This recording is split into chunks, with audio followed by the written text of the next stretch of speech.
බඩගිනි මට බත් ඕන.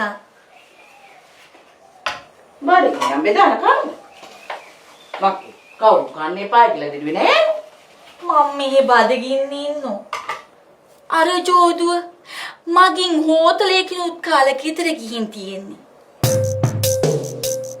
තාත්තට එහා දූගේ අධර්මිෂ්ඨකම.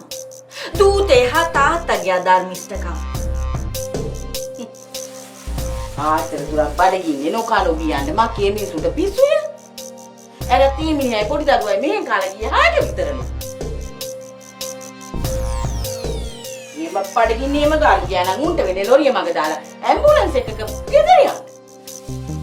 එතකොට මම බඩගින්නේ හිටියේ පිස්සුවද? මේ වයින් දනි ඔයා. උන් බඩගින්නේ ඉන්නකොට මට කන්න බැරි කමද මන් නොකා ඉන්නෝ.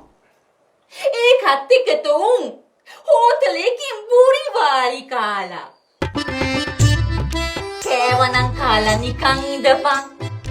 ඒ මදිවතර පොඩි බද්ද මත පම්පෝරිත් ගහනෝ. දැන් මත් වයසට ගැලපෙන පිළිවෙලට හිතන්න පුරුදු වෙන්න ලොකු ළමයෝ. ආදරේට උනත් ඕව අල්ලගෙන පරිදරන්න ඕන වයසක නෙවි ඔය ඉන්නේ.